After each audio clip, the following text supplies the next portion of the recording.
Ko'chadan kichkina upakovkasini qimmatga olguncha, keling undan ko'ra bir dunyo 2 hissa shokoladli og'izda eriydigan amerikancha mini pechenyelarni o'z qo'llarimiz bilan tayyorlaymiz.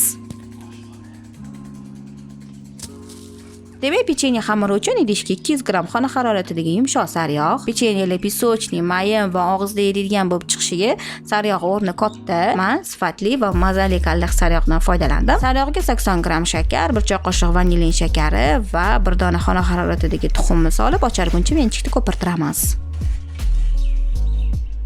Endi 50 dan 300 gram oliy navli unni o'tkazib olishimiz kerak bo'ladi. Men ishonchli Turon unidan foydalanaman, chunki u bilan tayyorlagan barcha pishiriq va taomlarim doimo kutganimdek zo'r chiqadi. Ketidan 1 choy qoshiq razrixli etil hamda 100 gram shokoladli tomchilardan qo'shib xamirni aralashtiramiz.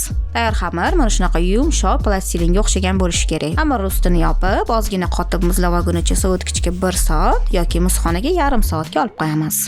Tinib qotib xamirni ullangan stolda qalinligi taxminan 1 sm, kattaligi esa 24 sm yoyib olishimiz kerak. Ushbu xamirdan endi 2 sm to'rtburchak pechenyelarni kesib olib, pishiriq qog'oz solingan diskga orasini ochib taxlab chiqamiz.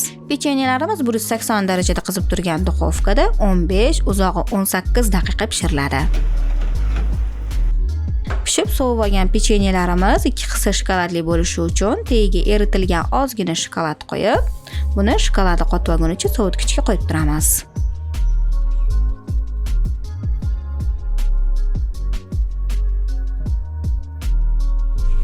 Juda ham mazali og'izda eriydigan mini pechenyelarimiz tayyor. Issiqqina choy, kofeli bilan xuddi semichkadek zo'r ketadi. Anchasini yeb qo'yganinglarni o'zingizlar bilmay qolasizlar. Ushbu retsept bo'yicha albatta tayyorlab ko'ring, tavsiya qilaman.